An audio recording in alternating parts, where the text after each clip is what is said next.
첫 번째는 밝히 볼 때까지 포기하시지 않는 예수님입니다.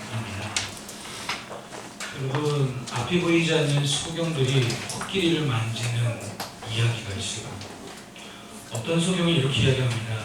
코끼리는 큰 기둥과 같아. 그 사람은 코끼리의 두꺼운 다리를 만진 거예요. 어떤 소경은 코끼리는 긴 막대기와 같더라. 이 사람은 코끼리의 긴 코를 만진 거예요. 어느 한 부분은 느낄 수 있지만 소경이기에 코끼리 전체를 밝히 볼 수는 없어요. 오늘 우리가 읽은 말씀을 보니까 예수님께서 벳세다라고 하는 동네에 갔더니 글쎄 많은 사람들이 맹인한 사람을 데리고 와서 예수님께서 손을 얹어 축복해 주시고 치료해 주시고 안수해 주시기를 원했습니다. 그래서 예수님께서 이 사람을 마을 밖으로 따로 데리고 나갔어요. 그런 다음에 그 사람의 눈에 침을 뱉으시면서 손을 얹어 안수하시고 치료받기를 기도하셨어요. 그런 다음에 예수님이 이 사람에게 물어봤습니다. 무엇이 보이느냐? 그랬더니 이 사람이 뭐라고 대답합니까? 사람들이 걸어가는 게 보입니다. 그런데 사람들이 걸어가는 게 보이는데 나무들이 걸어가는 게 보입니다. 제대로 안 보이는 거예요. 부분만 보이는 거예요. 그래서 예수님께서 다시 손을 얹어 다시 안수하셨어요. 그런 다음에 주님께서 또 물어보셨겠죠. 무엇이 보이느냐? 그랬더니 25절에 이에 그 눈에 다시 안수하시며 그가 주목하여 보더니 나와서 모든 것을 밝히 보는지라. 우리 함께 고백합시다. 밝히 보는지라. 예수님 능력이 좀 딸리신가 봐요. 우리 아이들이 있어서 좀 옆에 있었습니다. 예수님 능력이 좀 모자르신가 봐. 한 번 안수하시면 번뜩 나야지. 한 번 안 되니까 또 얹고 또 얹고. 예수님의 능력이 부족하다는 것을 이야기하는 게 아닙니다. 이 본문은 우리에게 뭘 이야기하고 있습니까? 영적 소경과 같은 당시의 이스라엘 백성들과 제자들을 사랑하시는 예수님. 오병이어의 사건과 우리가 말씀 보겠지만 칠병이어의 사건과 많은 기적을 받는데도 불구하고 그들은 여전히 영적으로 육체적으로 소경도 있지만 영적 소경이 너무 많아요. 영적으로 앞을 볼 수 없어서 예수님이 어떠한 분인지를 밝히 보지 못하고 있어요. 근데 예수님께서는 끝까지 이들을 제자들을 이스라엘 백성들을 포기하지 않으시고 손을 한 번 얹고 조금 보고 또 한 번 안수하고 밝히 보는 것처럼 그들이 예수 그리스도를 밝히 볼 때까지 포기하시지 않는 예수 그리스도를 우리는 찬양드리기를 원합니다. 네. 여러분 그렇습니다. 믿는다는 것은 여러 가지 의미가 있는데 그 중에 한 가지가 믿는다는 것은 내가 말씀을 듣고 깨닫고 그 다음에 보는 거예요.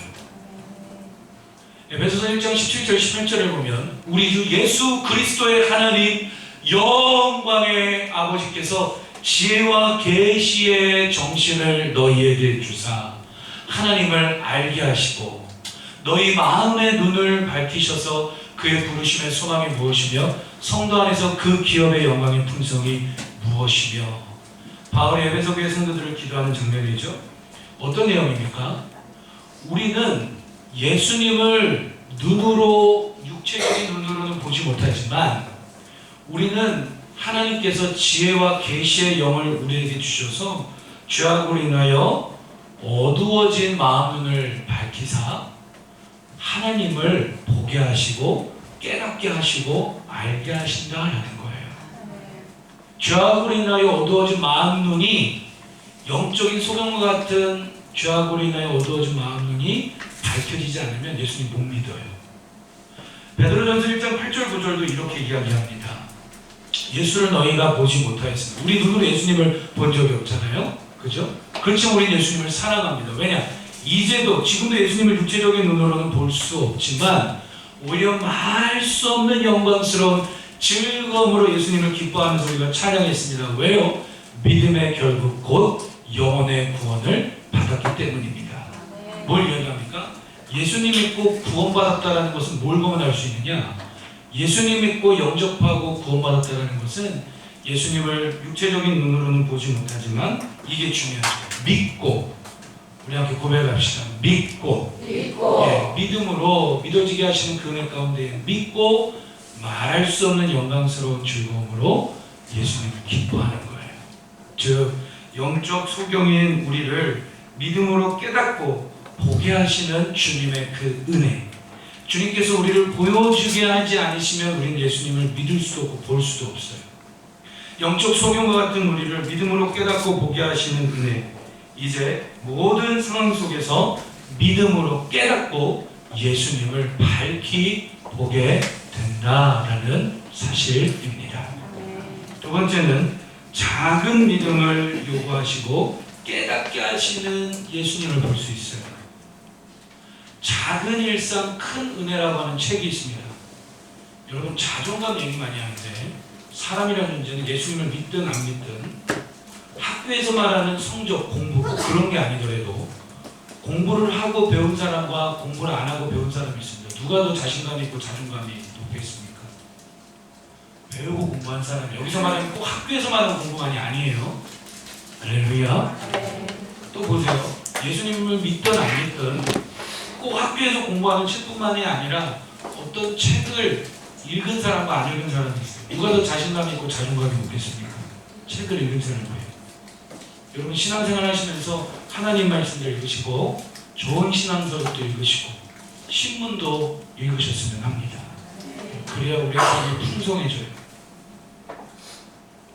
작은 일상 큰 은혜라고 하는 좋은 책이 있어요.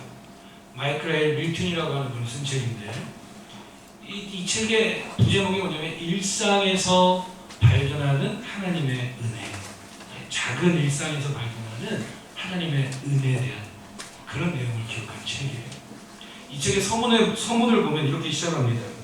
어느 지혜로운 어머니가 두 자녀를 침대에 눕히고 이불을 덮어주면서 밤에 잠자기 전에 이렇게 물었습니다.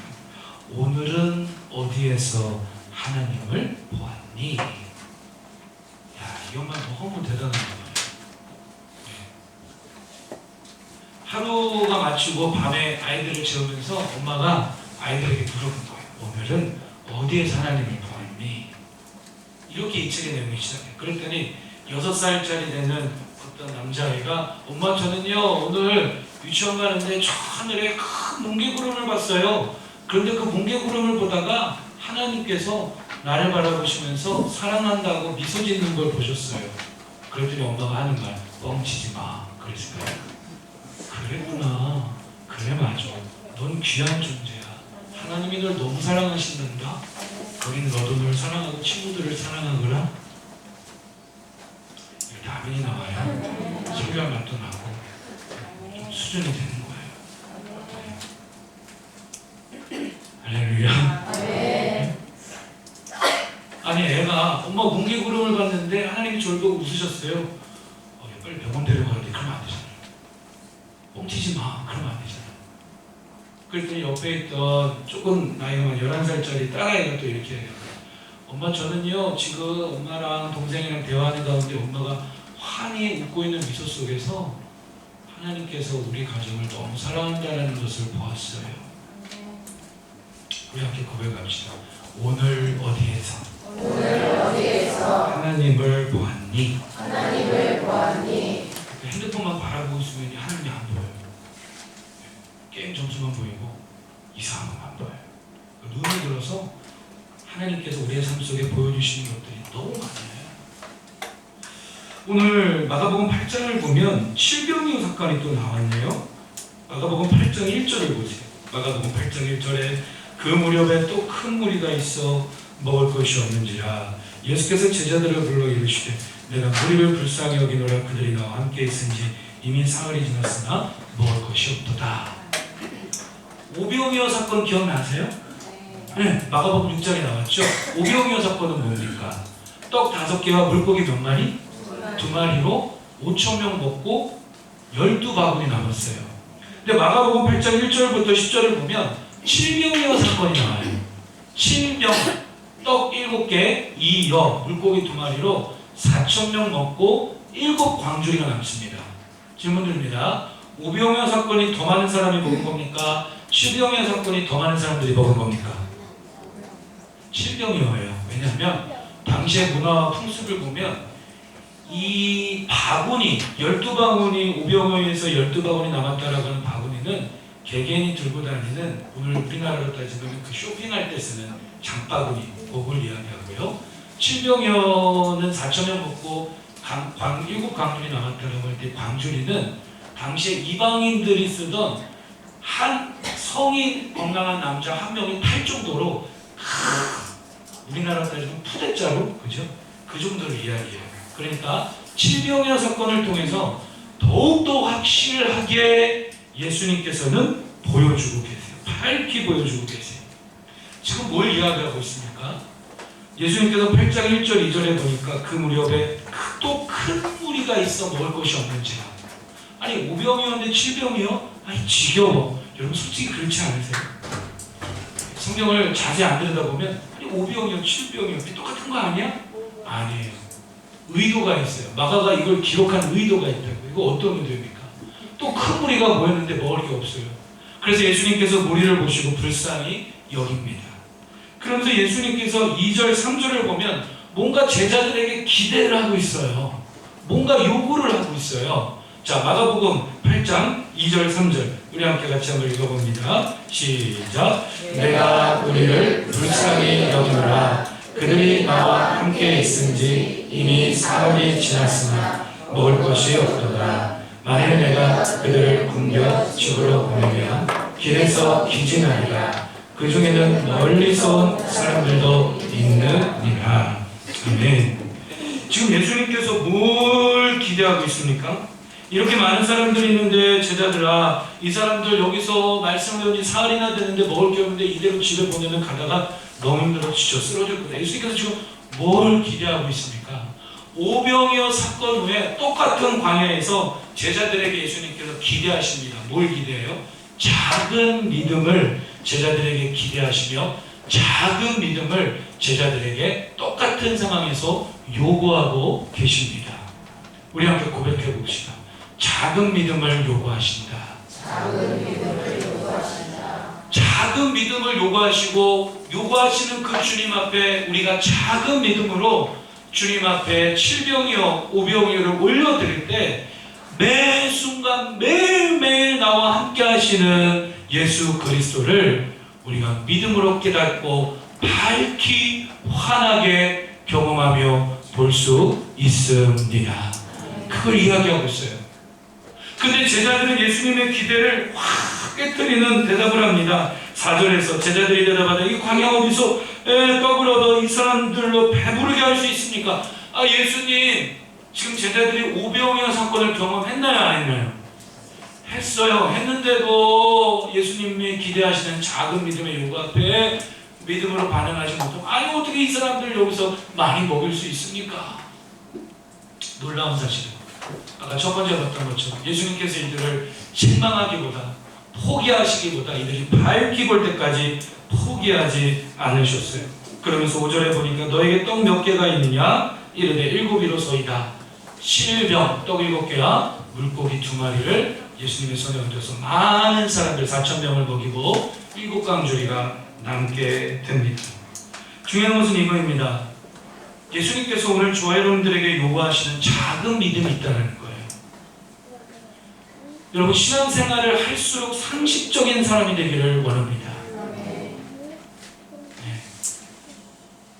미안하면 미안하다고 얘기도 할 줄 알고 감사하다고 얘기도 할 줄 알고 네? 시간 약속이 있으면 지킬 줄 알고 기본적인 인간의 됨됨 상식적인 사람이 되기를 원합니다. 그렇지만 우리가 신앙생활을 할수록 상식에만 머물면 신앙생활은 윤리, 도덕, 공자, 맹자, 석가모니 주민센터 갔더니 좋은 얘기 들어 교회 갔더니 좋은 얘기 듣고 좋네 그 정도밖에 안 된다는 거예요. 오히려 예수님께서 우리에게 제자들에게 그 작은 믿음을 요구하신 것처럼 오늘 저 여러분들의 가정에서도 일터에서도 매일매일 학교 가는 길에 유치원 갔다 오는 길에 학원 갔다 오는 길에 오늘 어디에서 하나님을 보았니? 그 엄마의 질문처럼 주님께서 우리에게 작은 믿음을 요구하십니다. 즉 이런 거예요. 왜 마가가 이 마태, 마가, 누가, 요한복음 4복음서에서 오병이어 사건은 사복음서 전부 다 기록되어 있어요. 너무 중요하니까. 근데 7병이어는 마가복음에만 기록되어 있거든요. 왜 그럴까? 의도가 있어요. 마가가 이렇게 기록한. 어떤 의도가 있습니까? 오병이어를 통해 깨닫고 예수님을 밝히 보았다면 이제는 예수님께서 제자들에게 조금 더 믿음이 자라났음을 기대하시면서 7병이어 정도의 믿음을 요구하시는 거예요. 그리고 더욱더 밝히 보게 하시고 더욱더 하나님 나라를 누리게 하시는 것입니다. 즉 이거예요. 작은 믿음에서 스텝 바이 스텝 한 걸음 한 걸음 큰 믿음으로 가는 거예요. 여러분 우리의 삶 속에 오늘 어디서 하나님을 보았니? 저 떡볶이를 먹으면서 하나님을 보았습니다. 오늘 어디서 하나님을 보았니? 저 운전하다가 하나님을 보았습니다. 오늘 어디서 하나님을 보았니? 저는요 카페에서 차 한잔 하다가 하나님을 보았습니다. 오늘 어디에서 하나님을 보았니? 저 학교 가는 길에 하늘을 보다가 하나님을 보았습니다. 낙엽이 떨어지는 걸 보고 하나님을 보았습니다. 새가 날아가는 걸 보고 하나님을 보았습니다. 여러분 스마트폰만 보고 있으면요 하나님 못 봐요. 소리 영상 보면 뭐 어쩔지 모르겠지만 좌우로 축복합시다. 눈을 드십시오. 보십시오. 하나님 날마다 우리 함께 하십니다. 예수님 우리를 사랑하시기에 우리도 믿음의 눈을 열어 깨닫고 밝히 볼 때까지 날마다 주 여러분들에게 작은 믿음을 요구하시는 줄로 믿습니다. 오늘 우리에게 5병여의 믿음이 없습니까? 그러면 7병여의 믿음으로 갈 수 없어요. 5병여의 믿음 정도도 없습니까 여러분? 그럼 주님 저와 여러분들에게 이렇게 말씀하십니다. 그러면 4병여 믿음도 좋다. 아멘. 이게 무슨 의미인지 아세요? 4병여의 믿음도 없잖아요. 주님 우리 포기하지 않으시고 또 말씀하십니다. 3병여의 믿음도 좋아. 그 정도의 믿음도 안 되니까 그래도 주님 우리를 포기하지 않으십니다. 2병여의 믿음도 좋아. 그 정도도 안 되니까 그래도 주님 우리를 사랑하십니다. 1병여의 믿음도 좋아.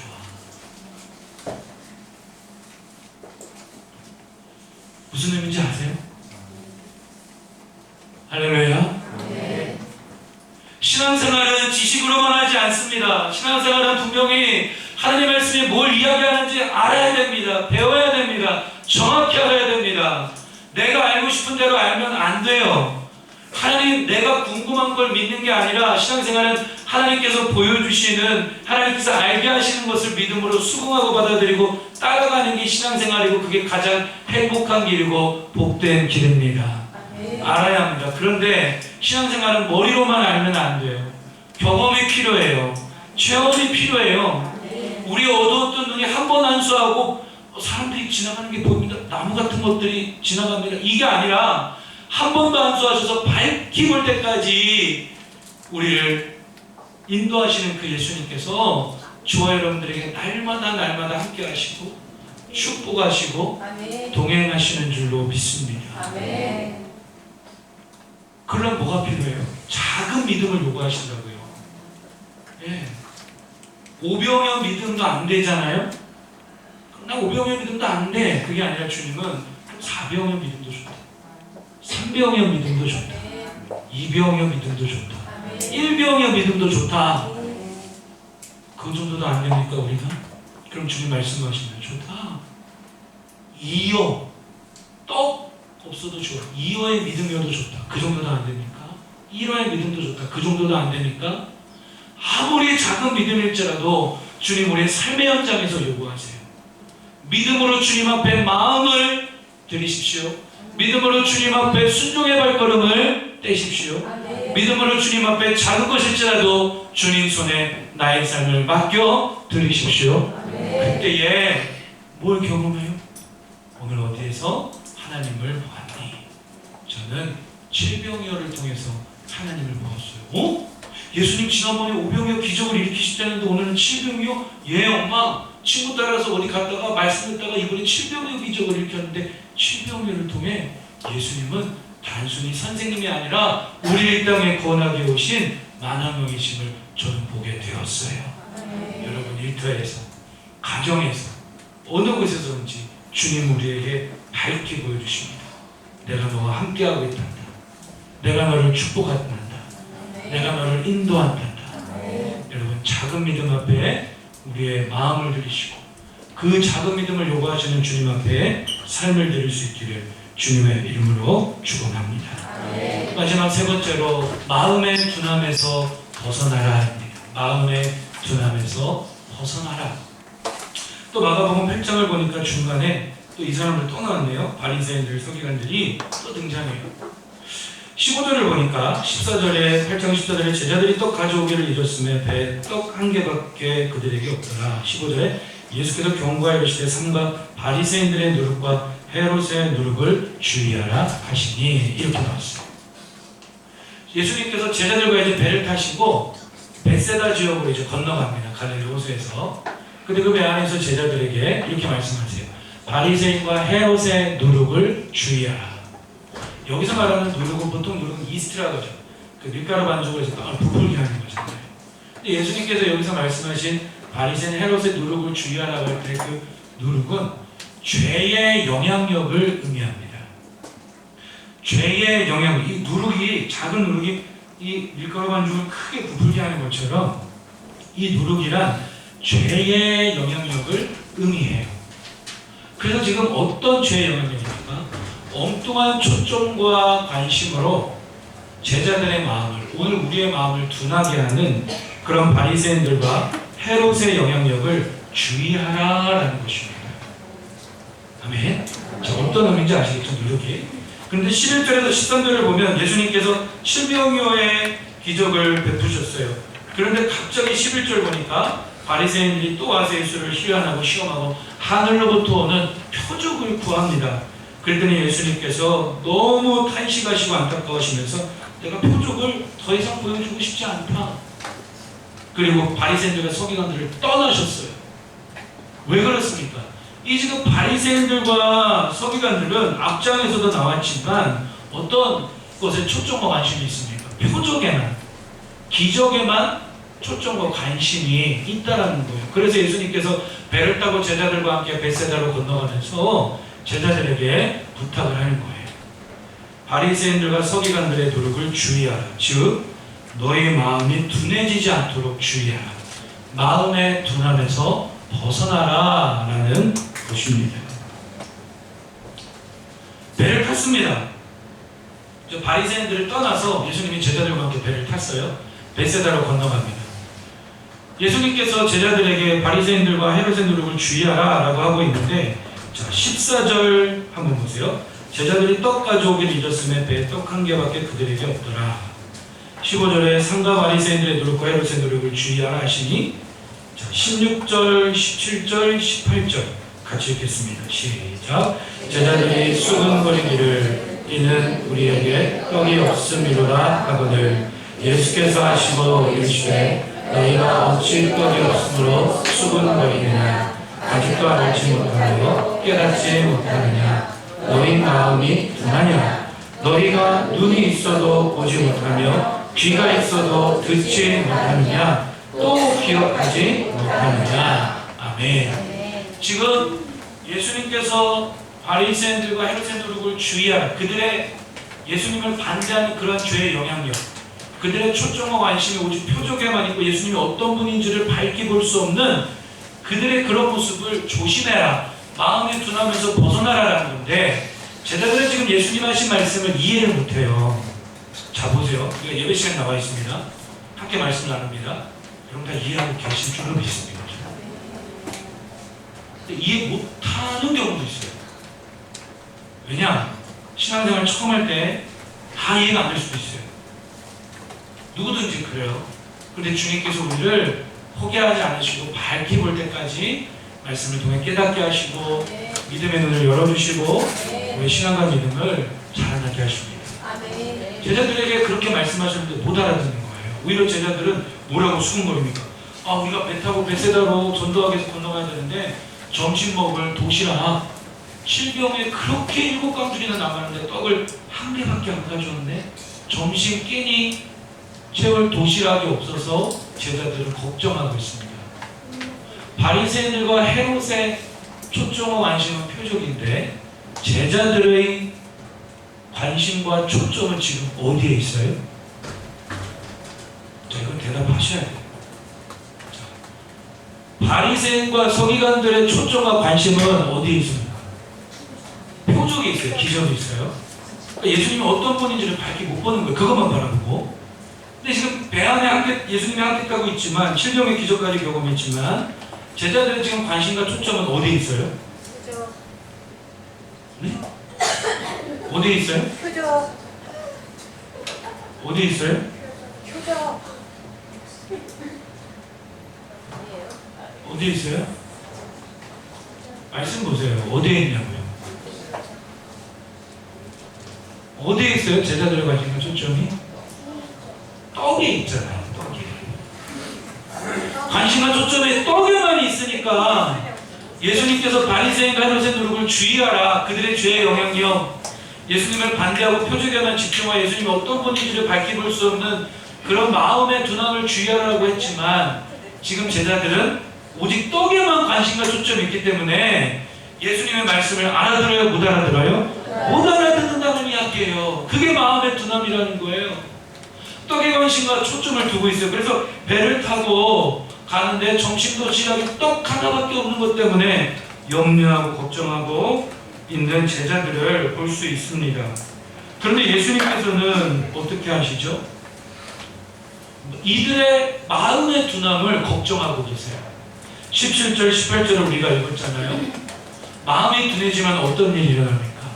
눈이 있어도 보지 못하고, 귀가 있어도 듣지 못하고, 더 중요한 건 말씀을 듣고 은혜 받는데도 교회 음방만 나가면 기억을 못해요. 어떤 일이 일어났냐? 예수님의 사랑을 깨닫지 못하고요, 볼 수 없고요, 맛볼 수 없고 경험할 수 없어요.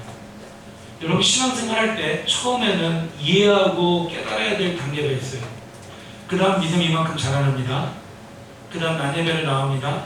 그 다음 반드시 주님께서 우리가 허락해 주시는 데가 있는데 삶 속에서 오늘 어디에서 하나님을 보았니라는 그 책 내용처럼 반드시 주님께서 작은 믿음을 요구하시고 그 믿음에 어린아이처럼 순수함으로 상식을 뛰어넘는 믿음으로 순종할 때에 반드시 예수님을 경험하는 그런 처음의 은혜를 주십니다. 좀 주세요. 근데 마음이 둔해지면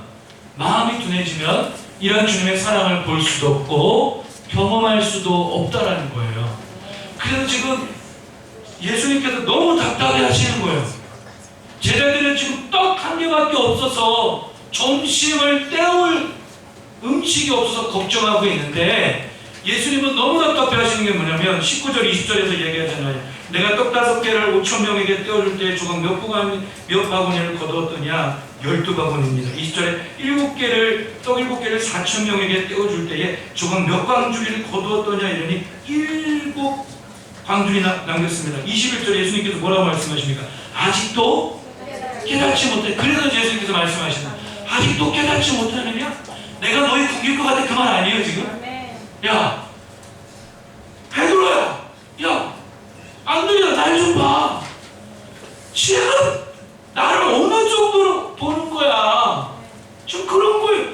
지금 내 걱정은 너의 마음이 바리새인들을 만나게 되고 그들이 하는 대화를 통해서 너희들 마음도 바리새인들처럼 둔해질까봐 바리새인들의 누룩을 주의해라. 내 걱정은 그거다. 왜냐? 너의 마음이 둔해지면 이거 봐봐. 지금 내가 무슨 얘기하는데도 알아듣니 못 알아듣니? 못 알아듣잖아. 멍하잖아. 감이 떨어졌잖아. 너희들 지금 떡 한 개밖에 없다고 걱정해? 야, 내가 그 정도밖에 안 보이니? 예? 내가 너희들을 굶길 것 같아? 오늘 우리도 보세요.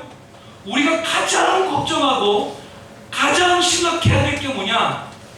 교회 문간을 드나들고 신앙생활 한다고 한다. 우리가 가장 심각하게 생각하고 가장 고민해야 될 게 뭐냐? 돈 없는 거, 어떤 건강의 문제, 어떤 양식의 문제, 먹고 사는 문제, 그것보다 더 심각하게 고민해야 될 게 뭡니까?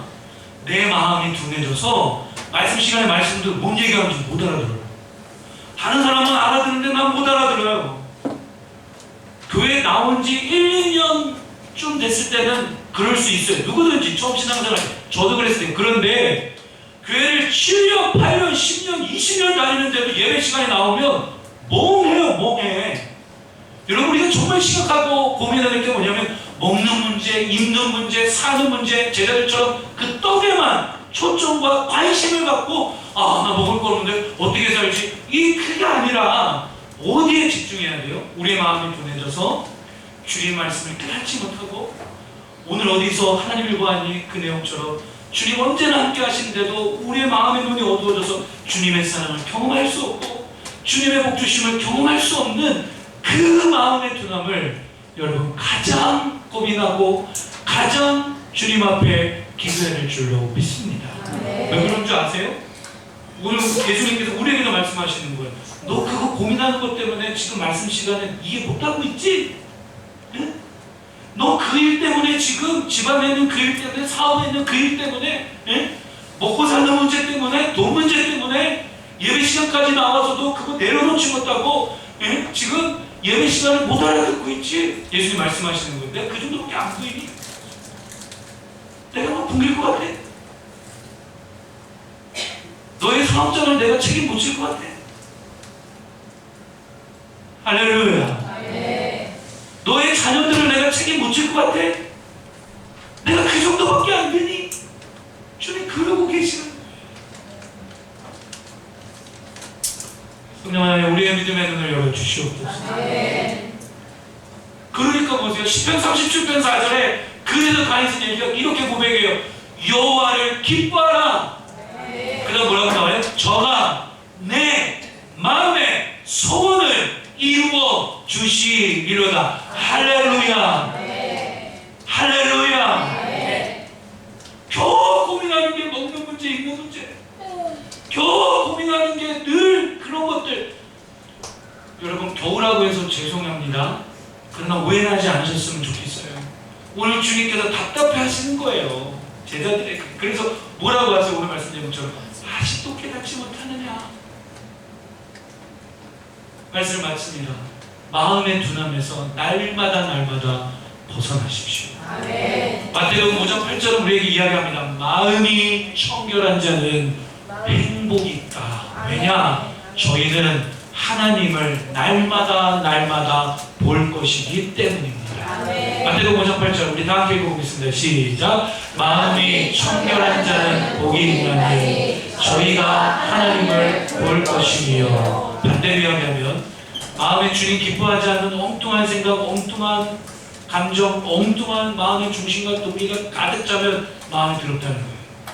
그럼 주님 볼 수 없어요. 늘 함께 하시는 일대에서 함께 하시고 가정에도 함께 하시고 학원 가는 길에 어린이집 가는 길에 마트 가는 길에 모든 삶 속에 함께 하시는데도 학원 안수하셨는데도 볼 수 없는 것처럼 영적 소경이 되는 거예요.